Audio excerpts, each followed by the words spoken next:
En fait, même si GetFluence plante, moi je m'en fous, je recommence à zéro et à chaque fois je me dis ça, je me dis ouais, demain, le but du jeu c'est pas que ça plante, mais en fait je m'en fous parce que si ça plante, bah, je montrerai un autre truc et mon expérience de vie fait que c'est évident. Moi je suis un humain normal, je me suis planté plein de fois et finalement j'ai monté des trucs de plus en plus gros, tu vois. Bonjour et bienvenue dans ce nouveau podcast. Aujourd'hui, je vais interviewer Marc Desordo de la startup GetFluence. C'est une startup qui faisait déjà des millions d'euros, mais Marc vient de lever 5 millions de fonds au mois de janvier 2021. Il va nous expliquer un peu son parcours, comment il en est arrivé là, son travail acharné pour aussi en arriver là aujourd'hui et son feu intérieur, ce qui le drive au quotidien, ce qui l'anime et pourquoi il fait les choses. Pourquoi il en est arrivé là. Dans cet échange avec Marc, on a abordé plein de sujets comme le pourquoi justement, la confiance en soi, les échecs. Bref, je vous laisse découvrir cette magnifique interview avec Marc. C'est quelqu'un de vraiment très simple et vraiment très accessible et j'ai vraiment adoré partager ce moment avec lui. Donc je vous souhaite une très belle écoute.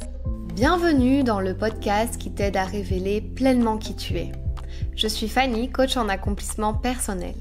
Ma mission est de t'aider à gagner confiance en toi, en estime de toi, à gérer ton stress et tes émotions, mais aussi à vaincre tes peurs pour passer à l'action. Chaque semaine, j'aborde des sujets dans le développement personnel qui t'aideront à t'épanouir et à révéler pleinement ton potentiel. Dis-toi que tout est possible. Il suffit juste d'y croire. Bonsoir Marc. Bonsoir. Écoute, je suis ravie de t'avoir sur le podcast Révèle ton potentiel. Je voulais t'inviter pour en savoir un peu plus sur toi, sur ton parcours, ta motivation, ton pourquoi, qu'est-ce qui t'anime dans la vie et comment t'en es arrivé là. Donc du coup, je voudrais peut-être dans un tout premier temps que tu te présentes pour ceux qui ne te connaissent pas. Est-ce que tu peux te pitcher en 30 secondes? Allez, je vais compter précisément.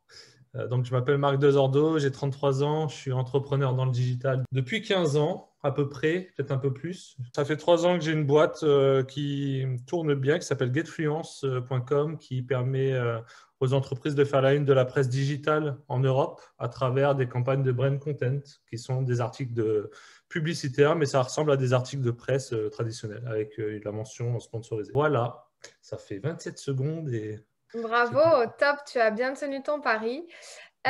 Ok, donc pour se connaître un peu plus, je pose toujours 3 petites questions pour, voilà, peut-être un peu plus intime.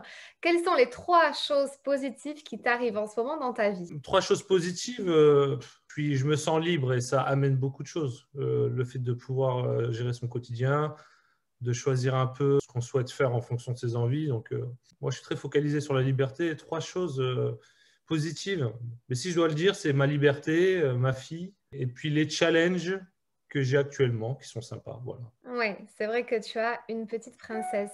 Ok. Si demain tu gagnais, alors je sais que ton entreprise génère quand même un petit peu d'argent. Si demain tu gagnais toi personnellement 10 millions d'euros, qu'est-ce que tu ferais avec?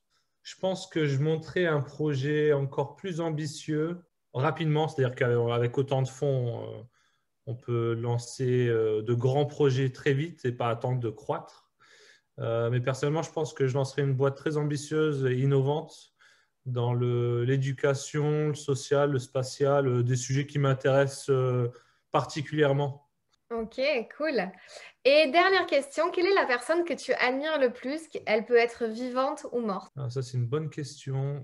Une personne que j'admire. Alors, je ne suis pas trop adepte d'admirer des gens. Je ne suis pas quelqu'un qui admire particulièrement des gens, mais pour faire un peu bateau, mais il me vient en tête. Donc, je pense à Elon Musk. C'est vrai qu'il fait la une des médias très régulièrement. Du coup, il est rentré dans notre tête en tant qu'entrepreneur. Et ouais, s'il y a quelqu'un à qui je pense, je dirais que c'est lui. Ok. Est-ce que c'est une source d'inspiration un peu pour toi? Bah, c'est toujours une source d'inspiration de voir un mec qui a démarré de pas grand-chose et qui en fait s'en fout un peu des codes et de ce qu'on peut imaginer faire. Il fait un peu ce qu'il veut avec beaucoup de travail et voilà, et il arrive à innover dans beaucoup de secteurs. Donc c'est intéressant ouais, d'avoir un mec en face qui pète toutes les barrières parce qu'il a juste envie de s'amuser à révolutionner des industries bien installées. Ouais, c'est intéressant.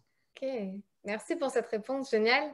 Alors dis-moi toi un petit peu ton parcours, comment t'en es arrivé là? Comment t'en es arrivé à avoir un business sur Internet? Qu'est-ce qui s'est passé pour que tu montes cette entreprise GetFluence? Alors, moi, c'est assez bateau et traditionnel, mon parcours, dans le sens où je viens d'un milieu très modeste, pour ne pas dire pauvre.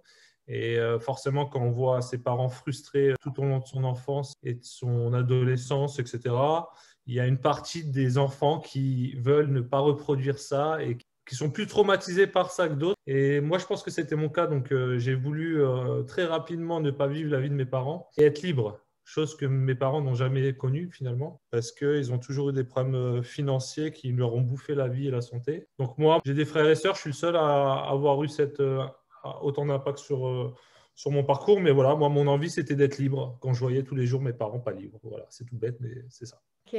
Et comment t'en es arrivé à ce milieu en fait, ce milieu En du fait, digital, business sur Internet? Alors moi j'ai 33 ans, ça fait longtemps que j'ai démarré à 16 ans à commencer à bidouiller. Ce qui s'est passé, c'est que mon père était fonctionnaire, tu sais, il faisait les plannings des éboueurs à Paris.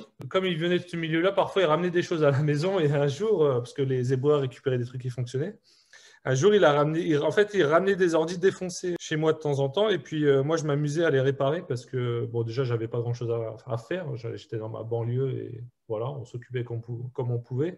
Et je trouvais intéressant d'avoir une machine en face de moi qui ne marche pas. Et mon père s'y connaissait un peu en informatique, donc il m'a appris pas mal de trucs. Et finalement, sans m'en rendre compte, je me suis habitué à résoudre des problèmes très compliqués et de plus en plus compliqué. Et finalement, c'est beaucoup grâce à mon père d'ailleurs où j'ai eu autant de persévérance parce que finalement, assez tôt, à 15 ans, il m'a ramené des machines qui ne marchaient pas. Et le but du jeu, c'était de les faire fonctionner parce que de toute façon, je n'avais pas d'argent pour en acheter d'autres. Donc, c'est comme ça que j'ai démarré, moi. Et pour plus concrètement, en tant qu'entrepreneur, après avoir réparé l'ordinateur, j'ai fini sur Internet. En fait, à un moment donné, j'étais assez curieux de savoir, de passer de l'autre côté, en fait, de ne pas être lecteur de sites internet, mais d'essayer de comprendre comment on monte des sites internet. Et c'est comme ça, j'ai commencé à bidouiller à 16 ans pour monter mes propres sites par curiosité. Bon, à l'époque, il y avait aussi un esprit un peu hacking et compagnie. Donc ça, je faisais des sites un peu bon, c'était des sites tu sais, de contenu qu'on pouvait télécharger et compagnie. C'est ce qui me permettait en fait d'avoir un projet, de monter quelque chose et surtout d'essayer de monter un site internet. Et puis voilà, j'ai galéré grave parce que je ne suis pas du tout développeur, je n'ai pas de compétences particulières.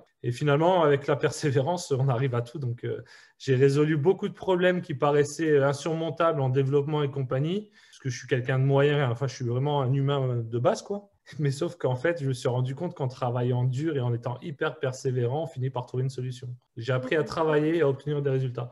Et en fait, pour te dire clairement à quel moment j'ai commencé à gagner ma vie, j'avais ce site internet, j'ai commencé à le monter, il ne me rapportait pas d'argent. Et puis j'avais expliqué à un mec qui avait 20 ans plus que moi comment monter un site internet. Il était revenu 6 mois plus tard en m'expliquant que lui, il gagnait 600 € par mois avec son site internet. Et moi, j'étais à zéro. Donc, quand j'ai compris ça, j'ai commencé à me lancer dans la création de sites et dans la génération de trafic en SEO à travers Google et compagnie. Et grâce à des programmes d'affiliation, etc., j'ai commencé à gagner mes premiers euros. Et quand j'ai gagné mes premiers euros, j'ai été sous le choc, puisque à l'époque, je me rappelle, j'ai gagné 80 centimes par jour. Le premier mois, je crois que j'avais un chèque de 10 euros, mais quand j'ai compris qu'on pouvait transformer du virtuel en argent réel, j'ai travaillé comme un fou pendant des années. Et le deuxième mois, après ces 10 euros, j'ai fait 250 euros. Et puis 6 mois plus tard, j'ai gagné 6 000 € par mois, quoi. Mais en travaillant comme un fou, quoi. C'est pas tombé du ciel, hein. Et tu te souviens de ce mec qui c'était, qui t'a dit, ouais, Non, je gagne 100 € non, non, non, alors j'ai plus du tout son nom parce que ça fait très longtemps et je suis plus du tout en contact avec lui. C'est une bonne question, on me la pose pas souvent celle-là. Mais non, j'ai plus de contact du tout avec lui, mais c'est un mec qui se débrouillait, qui avait trouvé des idées toutes bêtes pour gagner un peu d'argent en faisant des sites bien spécialisés qui étaient demandés dans le gaming ou dans plein de trucs. J'ai commencé à ce moment-là à me dire, OK, je vais regarder les centres d'intérêt des gens et répondre à ce centre d'intérêt. C'est-à-dire, je regardais beaucoup, tu sais, Capital sur M6 à l'époque et compagnie pour regarder les nouvelles tendances. Et puis, je regardais s'il y avait des sites internet sur ça. Et puis, quand il n'y en avait pas, en gros, où il n'y avait pas beaucoup, je prenais la brèche. Mais je n'avais pas d'attrait particulier. Moi, personnellement, c'était vraiment par challenge de me dire, OK, je vais monter un site de zéro. Et puis, peut-être que ça va se transformer en petit business et qui me permettra de me sentir un peu plus libre qu'avant le digital, quoi. C'est génial comme Ouais. histoire, c'est top. Et alors du coup maintenant, est-ce que tu peux me parler peut-être un peu de chiffres? Tu as généré combien de chiffre d'affaires dans les dernières années avec GetFluence? GetFluence, c'est 15 ans après tout ça. J'ai monté pas mal de petits projets pendant 15 ans. Je m'en suis toujours bien sorti en tant qu'indépendant. Enfin, quand tu es seul et que tu fais du conseil ou que tu es indépendant, voilà, si tu gagnes, je sais pas moi, entre 3 000 et enfin plus de 3 000 € par mois, tu es content, quoi. Globalement, tu es déjà au-dessus de la population. Du salaire moyen de la population. Moi, je m'en suis toujours bien sorti financièrement à travers mes expériences d'indépendant, clairement, parce que je tournais pendant des années, je tournais entre 5 000 et 15 000 € par mois, en gros, avec un trend moyen à 8 000 € par mois de chiffre d'affaires, sachant qu'il y avait très peu de charges. Donc voilà, à partir de 17-18 ans, j'ai commencé à être libre financièrement, en travaillant beaucoup, mais je voyais les fruits tous les jours en fait de mon travail. Et pour en revenir à GetFluence, ça n'a rien à voir parce que GetFluence aujourd'hui, j'ai utilisé le fruit de mon expérience et surtout une précédente petite activité d'indépendant où j'étais seul. En fait, avant GetFluence, pendant 3 ans, j'étais éditeur de petits blogs. Mais en fait, quand j'ai compris qu'il y avait une brèche sur ce marché-là, puisqu'en fait, j'ai commencé à monter un premier blog et des entreprises me contactaient pour me payer contre des articles sponsorisés qui étaient dans le respect de ma ligne éditoriale. Ce blog, il m'a rapporté 300 € par mois. Donc un jour, je me suis dit, bon, un blog, c'est facile à monter. Je vais en monter 200 de la même taille sur plein de thématiques différentes. Et puis, ça fera 200 fois 300 par mois, quoi. C'est ce qui est arrivé en 3 ans. C'est-à-dire que je suis passé de 300 € par mois à 80 000 € par mois en ayant 200 médias, une petite équipe de freelance, rédacteurs, etc. Et j'ai utilisé les fonds de ma petite boîte seule pour monter un projet beaucoup plus grand que GetFluence, qui est donc une marketplace européenne aujourd'hui. Et en termes de chiffres, donc GetFluence, je l'ai lancé. En fait, j'ai mené le projet seul en 2017. Tu sais, le cahier des charges, enfin tout le cadrage du projet. Ensuite, j'ai trouvé une équipe de freelance courant 2017 pour mener le projet. Et en gros, en janvier 2018, bon, je ne te parle pas des détails, mais il y a eu des couacs, j'ai dû changer d'équipe de freelance parce qu'ils étaient mauvais, j'ai perdu un peu d'argent, etc. Mais au final, avec 40 000 € investis, j'ai lancé GetFluence en janvier 2018. Et la première année, donc, on a fait 800 000 € de volume d'affaires. Je parle pas de chiffre d'affaires, mais de volume parce que comme on est une plateforme, tu sais, c'est un peu comme Booking pour les hôtels, on met en relation les entreprises avec les médias. L'argent que mettent les entreprises dans les médias, on le reverse aussi aux médias, nous on prend une commission de 30%. Donc la première année, on a fait 800 000 € de volume, on a pris 30% sur ces 800 000 €. La deuxième année, donc en 2019, on a fait 2,4 millions. Et l'année suivante, en 2020, on a fait à peu près 5 millions de volume. Donc tous les ans, on faisait à peu près un peu plus de x2. Et cette année, on doit faire 9 millions d'euros de volume d'affaires. On est passé donc d'une personne à... Aujourd'hui, on a à peu près 40. On est sur 3 pays. On est dans 4 pays maintenant. Mais on a fait une levée de fonds, tu l'as dit au début. On a fait une levée de fonds de 5 millions d'euros, une première levée de fonds de 5 millions d'euros il y a 2 mois. Et voilà, donc le but du jeu aujourd'hui, c'est d'être la première marketplace européenne dédiée au brand content. Toutes les entreprises veulent faire la une de la presse influente de leur secteur. Si tu es dans la finance, tu veux faire la une de Forbes, Challenge, BFM Business, tu vois. C'est très difficile quand on envoie un communiqué de presse parce que les journalistes sont harcelés de communiqués de presse et il y a très peu de sujets qui sont menés. Du coup, l'article sponsor, le brand content, c'est vraiment top parce que tu mets un budget, ça te permet de faire la une de n'importe quel média en Europe sous forme d'un article, tu sais, qui éduque c'est pas des bannières, etc. agressifs, c'est du contenu qui va éduquer les lecteurs. Donc, c'est beaucoup plus enrichissant pour tout le monde. Et voilà, donc ça, c'est notre positionnement. Avant la levée de fonds, donc jusqu'à l'année dernière, on était à peu près une trentaine. Et on était en France, en Italie, et en Espagne. Et là, on a ouvert Londres et un bureau à Paris, puisqu'à la base, on était à Toulouse. Et la levée de fonds vise à faire à peu près x2 par an. Cette année, on fait 8 millions d'euros, l'année prochaine 18 millions. En 2023, on doit faire à peu près 40 millions d'euros de volume, donc à peu près x2 par an. Et on passe d'une équipe de 40 à 70 personnes cette année. Et on devrait être 130 d'ici 1 an et demi, quoi. Sur 5 pays, parce qu'on cherche à se développer aussi en Allemagne actuellement. Est-ce que c'est Waouh! clair? Ah ouais, bah là, c'est plus que clair, ouais. Ouais, tu Ok. vois, moi, j'avais loupé un morceau dans ton parcours. J'étais passée direct du blog à GetFluence et je me suis dit, OK, il manque quand même En, une en étape. fait, en fait, ce que j'ai fait, c'est que j'ai utilisé le bénéfice que générait mon ancienne petite boîte sur un projet beaucoup plus ambitieux que demandaient mes clients à l'époque où j'étais indépendant. Où je me suis dit, bon, je gagne très bien ma vie solo. J'ai un projet là en face de moi. Mes clients me demandent une plateforme internationale sur des grands médias et compagnie, plus des blogs, mais ils veulent vraiment être connectés à toute la presse digitale influente en Europe. Du coup, moi, je ne peux pas racheter BFM Business, Challenge, CNN. Donc, il faut que je me positionne comme un intermédiaire et je facilite le travail de tout le monde, quoi. Parce qu'en fait, à l'époque, tout le monde se contactait par email. C'était hyper chronophage, hyper compliqué pour tout le monde entre les médias et les entreprises. Franchement, c'était une catastrophe. Donc, il y avait vraiment un besoin d'industrialiser le marché autour d'une marketplace, quoi. Waouh, génial. Donc, tu as vraiment répondu à ce besoin-là qui était nécessaire à ce Ouais. moment-là. Mais comment, en fait, à un moment donné, on a la confiance en soi nécessaire pour se dire, OK, je vais réinjecter quasi tout de ce que j'ai gagné et que j'ai travaillé comme un fou depuis 3 ans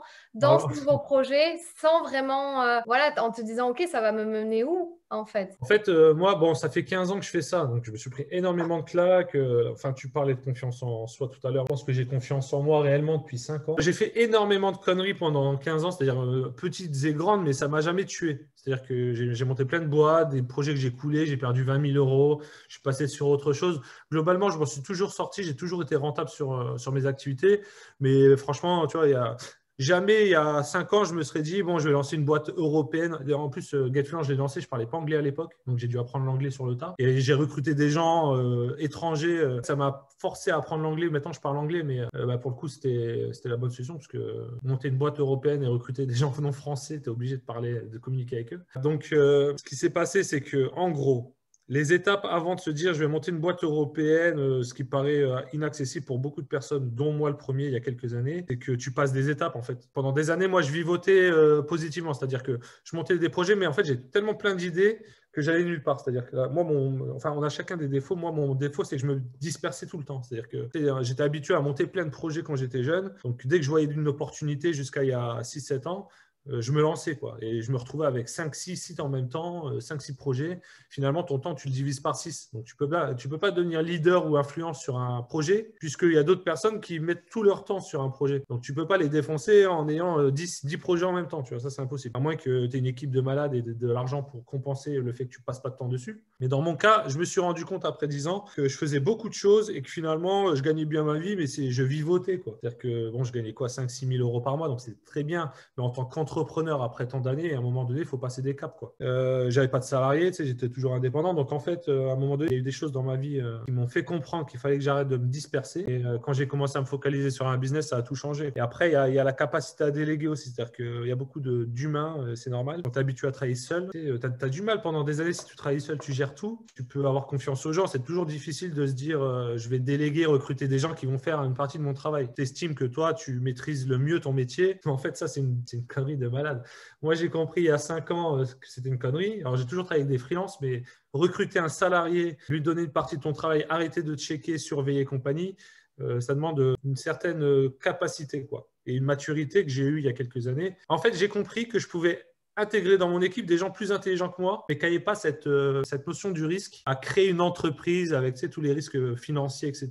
Et puis en plus, tu expliques à des gens, je vais monter une boîte en Europe, on va lever des millions d'euros. Parce que tu vois, tu dis, bon, tu as levé 5 millions d'euros, c'est cool. Mais il y a plein de gens qui ne veulent pas lever 5 millions d'euros parce que derrière, c'est des responsabilités. Et puis tu sais, tu dis, bon, tu plantes la boîte, tu as volé 5 millions d'euros, quoi. Limite, tu te sens redevable. Donc tu as plein de personnes qui n'ont pas la confiance et qui ne veulent pas prendre le risque, hein, ce n'est pas dans leur ADN. Par contre, moi, je me suis rendu compte, aujourd'hui, la plupart des gens dans ma boîte sont plus talentueux que moi, sauf qu'ils sont captivés par une compétence qu'ils n'ont pas, qui est cette fibre entrepreneuriale, ce goût du risque et cette force de travail. Parce qu'à défaut d'être talentueux, si tu travailles beaucoup, au final, tu es souvent plus efficace que les gens talentueux. C'est vraiment fort. Et donc, oui, c'est exactement ça, c'est ce que tu dis. Donc, chacun a sa zone de compétence. Et donc, toi, tu t'es entouré de gens qui n'avaient pas forcément ce que toi, tu avais ou tu n'as plus forcément envie de faire et tu dois plus faire Ouais. parce que maintenant, tu as une autre position. Et tout le monde n'a pas cette prise de risque. Donc, tu as expliqué un petit peu au début, avec ton parcours, d'où ça vient, en fait, cette force, cette prise de risque. Mais en fait, est-ce que tu as une limite? Est-ce que ça va s'arrêter un jour ou pas? En fait, l'élément important, c'est que je me suis planté 3-4 fois en 15 ans. En fait, je suis reparti, j'avais une activité et puis je suis tombé de zéro. Soit parce que j'ai vendu l'activité, soit parce que ça s'est planté. Et à 6 ans, je me suis dit, bon, cette fois-ci, je vais faire un peu de conseil, c'est du consulting où tu paies jour, tu factures jour un montant. Tu vois, moi, c'était 600 euros par mois, 600 euros par jour à Paris comme chef de projet digital. J'ai fait ça 1 an et demi. Je me suis dit, bon, avec l'argent que j'ai gagné en tant que consultant, je vais le réinvestir dans un projet où je vais arrêter de vendre mon temps et je vais avoir comme avant, c'est un projet digital où tu n'as pas besoin d'associer ton temps à ce que tu gagnes. C'est-à-dire que tu as un site internet qui peut tourner.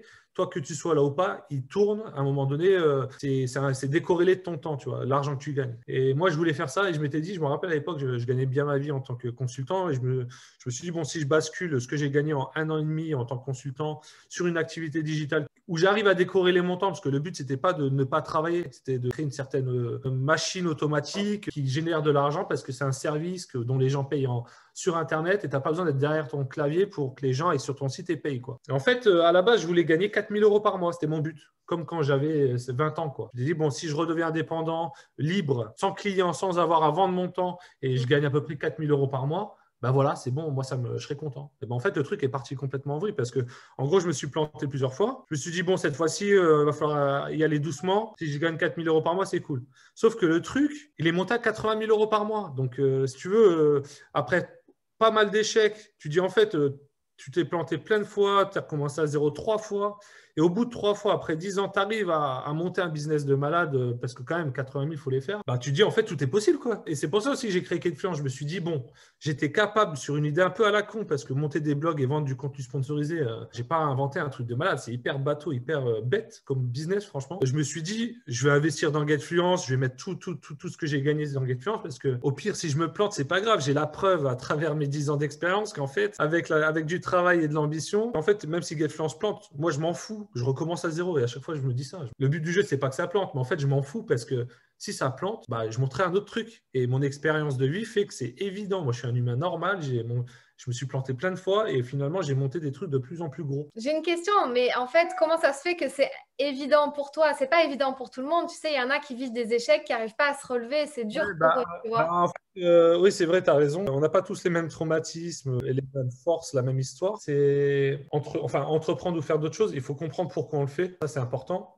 Quels sont ces éléments de motivation? Parce que tu en as, ils montent une boîte, c'est pour faire finalement ressembler à leur père, leur mère, montrer qu'ils sont à la hauteur de ce qu'ont fait leurs parents à leur âge, etc. Enfin, il y a plein de cas différents. Tu en as, ils sont pauvres, ils veulent devenir riches. Enfin, pas riches, mais libres, parce qu'on parle toujours de richesse, mais en fait, la richesse, c'est être libre. En fait, il faut comprendre d'où on vient, pourquoi on veut monter une boîte. Si c'est pour faire plaisir et dire à ses copains ou à sa copine, regarde, je suis entrepreneur, c'est classe, etc. En fait, ça ne marche pas la plupart du temps. Ou tu en as plein, ils ont 30 ou 40 ans, ils veulent quitter le salariat parce qu'ils ont toujours rêvé de monter une boîte. Et en fait, ils montent une boîte juste pour monter une boîte. C'est-à-dire que le projet, ils ne pensent même pas monétisation, comment ils vont gagner leur vie, mais ils lancent un projet pour dire j'ai lancé un projet, mais pas avec ce côté business, tu vois. Et en fait, la plupart des mecs ou des femmes de 35-40 ans qui, après 15 ans de salariat, lancent une boîte, souvent, c'est juste pour répondre à une envie qui était intérieure à eux, qui était là, je vais tester l'aventure entrepreneuriale, et puis une fois qu'ils l'ont testé, dès les premiers échecs, ils lâchent l'affaire, ils disent, bon, bah, sur mon CV, je pourrais dire que j'étais entrepreneur dans ma vie, mais il faut avoir une raison solide, quoi. Après 15 ans, j'ai eu beaucoup d'échecs, j'ai fait beaucoup de conneries. Ce que j'ai retenu de tout ça, c'est que avec du travail, même à quelque chose d'insurmontable et qui paraît complètement incompréhensible parce qu'on se sent bête. Hein. Quand tu fais du développement web, du code ou des trucs que tu connais pas, moi j'ai mis des années, j'ai mis 6 ans à comprendre le code. Maintenant je le comprends bien. Et en fait c'est ça qui est ouf. Je me dis, bah, en fait j'ai mis 6 ans à comprendre un truc, mais aujourd'hui c'est facile pour moi. Et après le digital c'est un bon business parce que tu sais, c'est pas un restaurant où il y a du mobilier, tu paies cher la location, le pas de port, et puis tu fais un crédit de 400 000 €. Et puis après tu es confiné, et puis ton resto il est mort et tu dois 400 000 € à la banque. Internet, c'est facile parce que entre 10 et 30 000 €, voire moins, tu peux monter un business vraiment sexy. Et si tu te plantes, bah, tu perds 10 à 30 000 €, quoi. Tu perds pas et ça va pas te tuer, en fait. Ouais. Tu vas peut-être mettre 2 ans à te refaire, mais t'es pas mort pendant 20 ans, tu vois. Ouais, c'est vrai, il y a cette facilité, c'est facile d'accès. Et puis, c'est pour ça, tu dis aujourd'hui, c'est vrai qu'il y a énormément de gens, là, avec la crise et tout, qui veulent devenir entrepreneurs, qui veulent être à leur compte, qui voient que les côtés bénéfiques. Donc, du coup, ça explose là beaucoup. Moi, je le vois notamment au niveau du coaching. Hein. Internet, c'est vraiment une opportunité. Moi, je rêve de quitter Internet, franchement, de lancer des business physiques, mais c'est impossible parce que c'est tellement facile d'entreprendre sur Ouais. Internet, de se planter, de rebondir, etc. À moins que je gagne des millions d'euros, ce qui me permettrait de me monter des business plus innovants d'un point de vue matériel. C'est sur du physique, mais c'est très facile. Le digital, c'est une opportunité d'entreprendre qui permet de tester plein de choses, quoi. Et Ouais. d'être connecté au monde en plus, parce que tu n'as pas la barrière géographique. Si tu veux vendre des produits, je sais pas moi, cosmétiques, des voitures ou je sais pas quoi sur Internet, en fait, tu peux facilement toucher une population hyper vaste, quel que soit l'endroit où tu vis, quoi. Ouais, c'est ça, c'est cette facilité. Et tout à l'heure, juste, tu m'as parlé du pourquoi on fait les choses. Mais en fait, est-ce que tu pourrais dire peut-être en quelques mots, en une phrase, c'est quoi, toi, ton pourquoi? toi? Qu'est-ce qui t'anime en fait? Bah moi, c'est la liberté, hein. C'est-à-dire de pouvoir vraiment faire ce qui me plaît, d'avoir le sentiment d'être libre. C'est un peu, tu vois, des fois je dis ça à des gens, ils me disent mais c'est des conneries ce que tu racontes parce que tu as une boîte de 40 personnes, tu as des engagements financiers, tu as des investisseurs et tout. Donc tu n'es pas libre. Genre demain tu te réveilles, tu peux pas partir 2 semaines en Thaïlande ou en Asie ou en Russie parce que tu as envie. Mais en fait, c'est pas ça le sujet. Le sujet, c'est que moi j'ai choisi de monter cette boîte, j'ai choisi ces responsabilités-là et les challenges qui en découlent. Et après, moi, comme je suis quelqu'un qui respecte mes engagements, c'est-à-dire que moi, quand je me lance dans un projet, je vais vraiment jusqu'au bout parce que par expérience, et puis c'est aussi un challenge, c'est-à-dire que je me suis dit, bon, je vais monter une boîte en Europe, je l'ai jamais fait, j'avais jamais recruté de salariés avant GetFluence pendant 10 ans. Pour moi, c'est ça, c'est le challenge. C'est-à-dire qu'il y a deux sujets. Alors, j'ai mis aussi beaucoup de temps à comprendre que j'avais un problème avec le challenge. Ça, j'ai mis vraiment beaucoup de temps parce que je n'étais pas un grand sportif à la base. Je suis devenu avec le temps. Le premier, c'est la liberté. C'est lié pourquoi? Parce que moi, j'ai vu les gens frustrés toute ma vie dans ma banlieue, etc. Et j'ai pas envie de manger de la merde, de galérer à la fin du mois. Moi, toutes ces frustrations-là qui t'empêchent de vivre, ça m'intéresse pas. Donc, on dit souvent l'argent fait pas le bonheur. Non, t'en as aussi qui disent l'argent fait le bonheur, tu vois. Mais en fait, c'est faux. L'argent, c'est un moyen d'être libre. C'est tout. On vit dans une société de consommation. Et hélas, notre environnement est économique. Donc, si tu veux être libre et vivre dans cette société, il te faut de l'argent. Donc, moi, j'ai choisi de vivre dans cette société, d'exploiter les codes, quoi. Donc, et à mon intérêt. En fait, l'intérêt de monter des boîtes ou des projets que tu ne maîtrises pas, c'est que tu vas apprendre. C'est aussi pour ça que j'ai créé GetFluence. J'avais une boîte qui tournait bien et j'apprenais plus grand-chose. Donc, je me suis dit, bon, je vais monter une boîte qui me paraît insurmontable, tu vois. Je parle pas anglais. Allez, on va monter une boîte en Europe et on va recruter des étrangers. En fait, c'est pour ça que j'ai modelé un projet ambitieux pour me dire, OK, là, tu es bien, tu vas te refoutre dans la merde et tu vas apprendre plein de choses. Et moi, ce qui m'intéresse, c'est que tous les jours, j'apprends plein de trucs, quoi. Et c'est tout l'intérêt du projet. C'est-à-dire que moi, c'est pas le projet. Le projet, moi, il me passionne pas le marketing et le brand content. Ce qui m'intéresse, c'est de partir de zéro et de développer une grosse boîte. Parce qu'en fait, à chaque étape du développement de la boîte, tu rencontres des choses que tu n'as jamais connues. Donc, c'est hyper enrichissant d'avoir des problèmes de salariat, de structurer une équipe, de diffuser une culture d'entreprise, de te positionner comme leader en fonction des humains, plus ou moins de difficultés. Tu sais, quand tu structures une équipe de 30, 40 personnes, tu prends conscience aussi de pourquoi ils sont là et qu'est-ce que tu représentes par rapport à eux qui sont potentiellement plus intelligents que toi, tu vois. Et en fait, tu découvres aussi quelles sont tes forces et puis tu es challengé parce que tu sais, tu recrutes 20 à 30 personnes, 40, tu as des gens qui ont un ego, tu vois. Ils ont un ego, ils se sentent très intelligents, etc. Donc, c'est des gens qu'il faut mener. Et j'ai appris en étant dans la difficulté, avec des profils compliqués, caractériels et compagnie, que j'avais cette force et cette poigne pour cadrer les gens sans les frustrer dans un intérêt commun, quoi. Donc déjà, il faut aimer les humains quand tu montes une boîte parce qu'en fait, c'est que ça, hein, c'est que des problèmes humains. Développer une boîte, on dit que c'est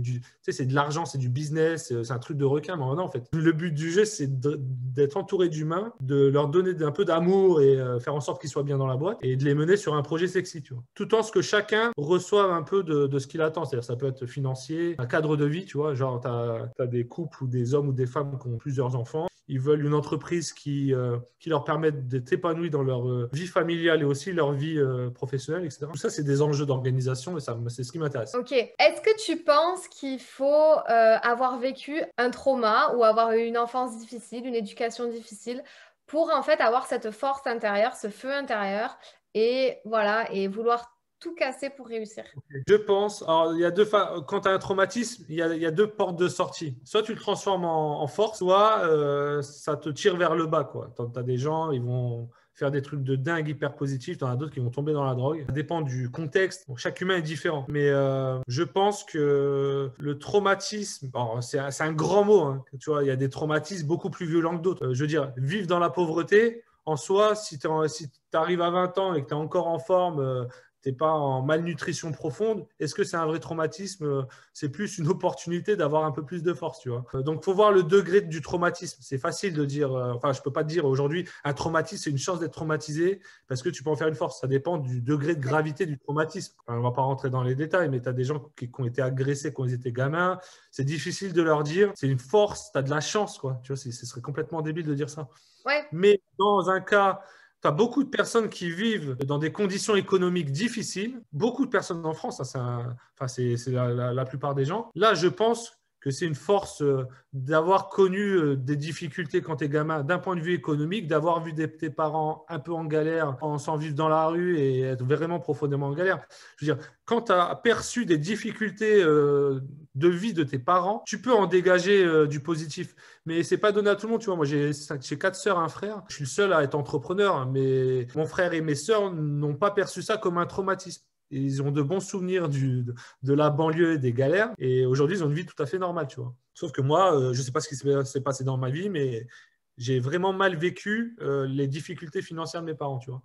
Donc, chacun, tu vois, il y en a qui perçoivent certaines choses traumatisantes plus que d'autres. C'est très particulier. Je pense qu'il faut se poser des questions sur surtout qu'est-ce qu'on veut faire dans sa vie et réfléchir un peu aussi parce que quand on est adulte, notre comportement vient souvent de notre enfance, nos relations avec les gens, nos besoins, etc.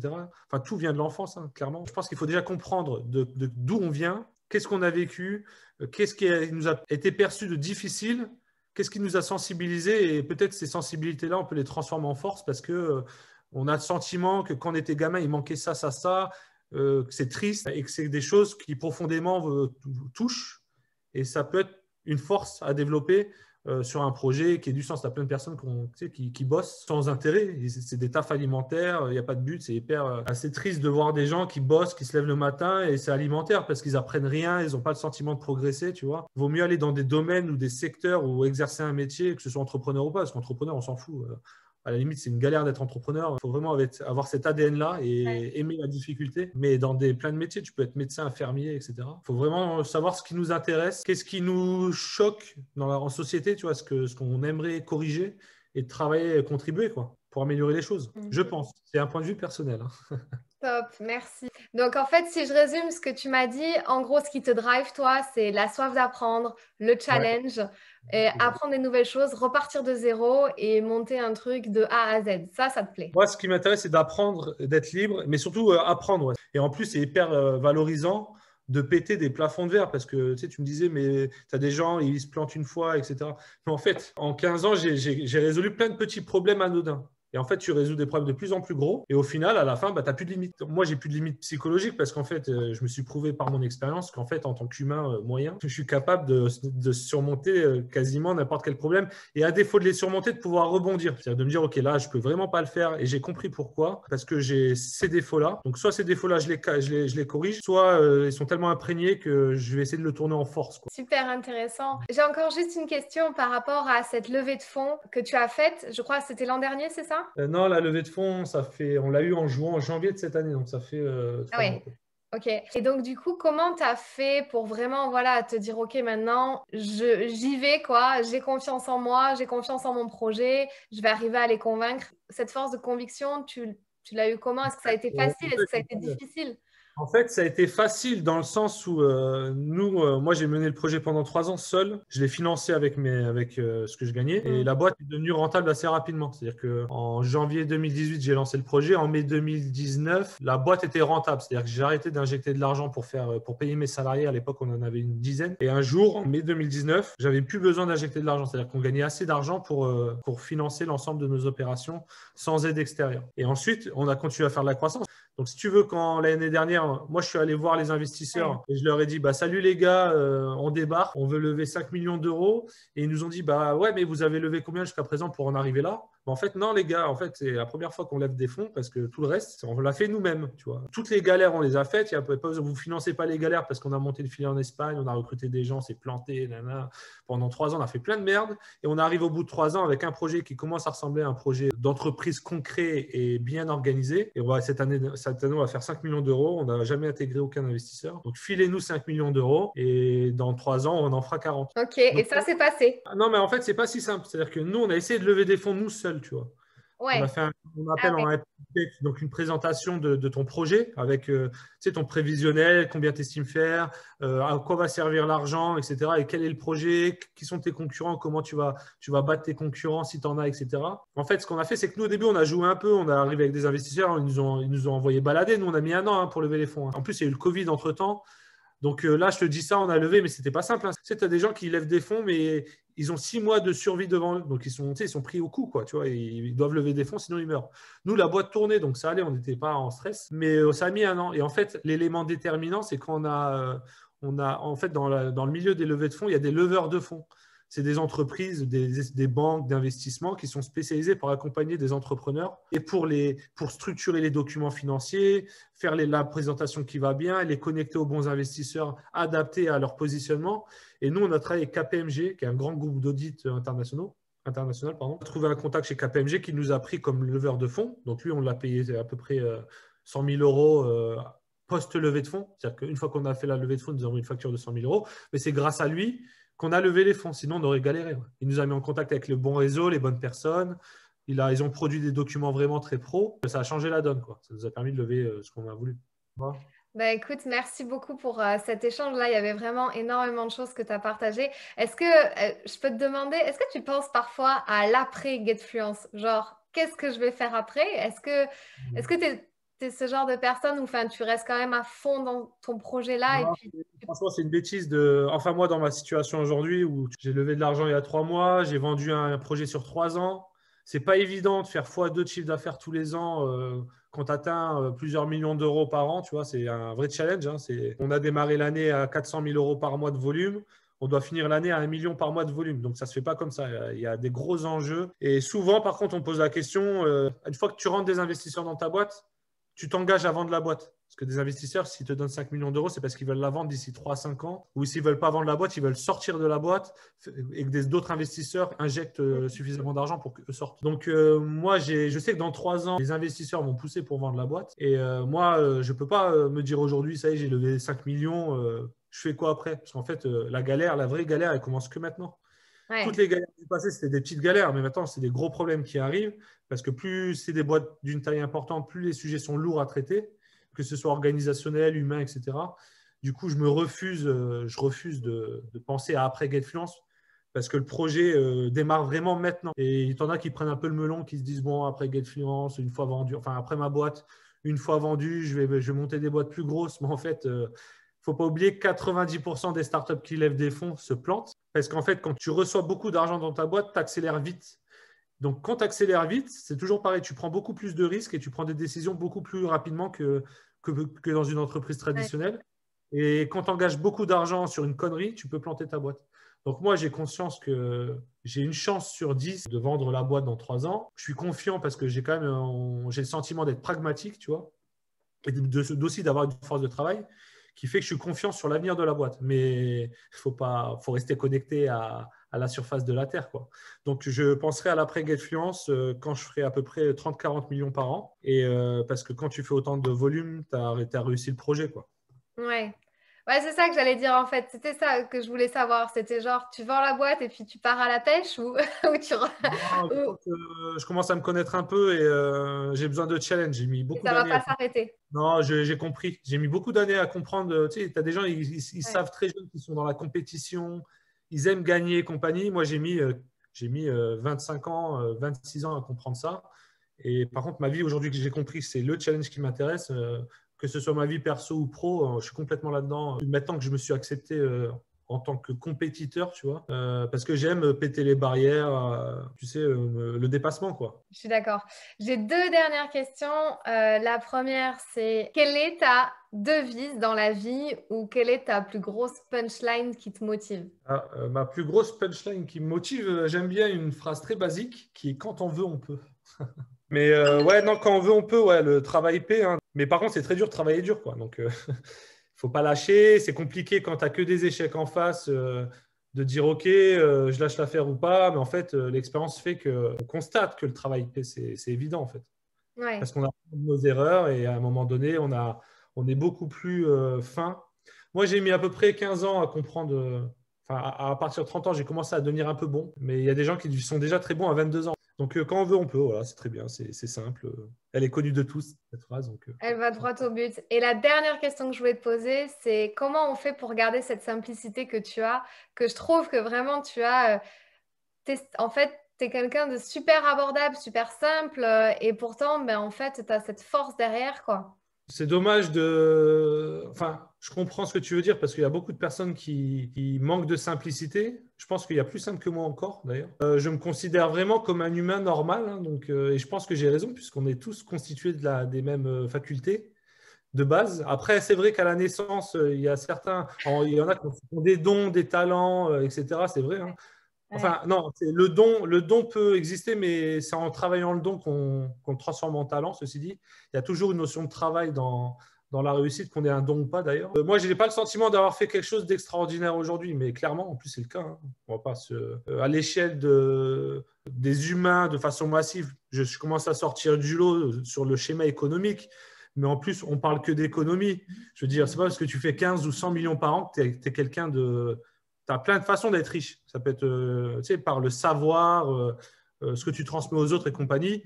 Moi, je suis sur un créneau de l'économie où j'ai réussi à faire un truc qui commence à ressembler à quelque chose. Mais bon, tu sais très bien, tu regardes la presse, les médias, etc. Il y a des humains qui font 500 millions, qui vont envoyer des fusées sur Mars et qui font des trucs extraordinaires. Moi, j'ai une petite boîte qui ne paie pas de mine. OK, ça fait du chiffre, mais je fais partie de millions d'entrepreneurs. Tu vois. Et après, je sais d'où je viens, donc je sais comment j'étais à l'école. Je connais ma capacité d'apprentissage, c'est-à-dire que je suis moyen, quoi, tu vois. Il faut vraiment travailler. Moi, j'ai une force de travail parce que sinon, je suis moyen. Je n'ai pas besoin d'écraser les gens, tu vois. Il y a des gens, ils ont été dévalorisés toute leur enfance. Moi, j'étais quelqu'un de normal, donc je me comporte normalement. Je n'ai pas de liste ou de trucs bizarres, de traumatisme autre que le manque de liberté. Donc, voilà. J'adore. Bah, super. Bah, vraiment, c'était super intéressant, super enrichissant. J'ai appris énormément de trucs et vraiment, merci beaucoup pour cet échange. Et voilà, juste, je te souhaite vraiment le meilleur. Je te souhaite d'aller là où vraiment ça doit aller avec cette boîte. Et puis toi, dans ton accomplissement personnel aussi à travers ça, quoi. Bah, écoute, merci de m'avoir proposé d'échanger Ouais. sur toi. Bah, écoute, merci beaucoup pour cette interview. Juste dernière question, où est-ce qu'on peut te retrouver si voilà, on veut connecter avec toi ou voir ce que tu fais ou te découvrir un peu plus? Je ne suis pas ultra actif sur les réseaux sociaux, mais je suis sur LinkedIn et je suis sur Twitter aussi. Avec mon nom, on me retrouve facilement, je ne me cache pas.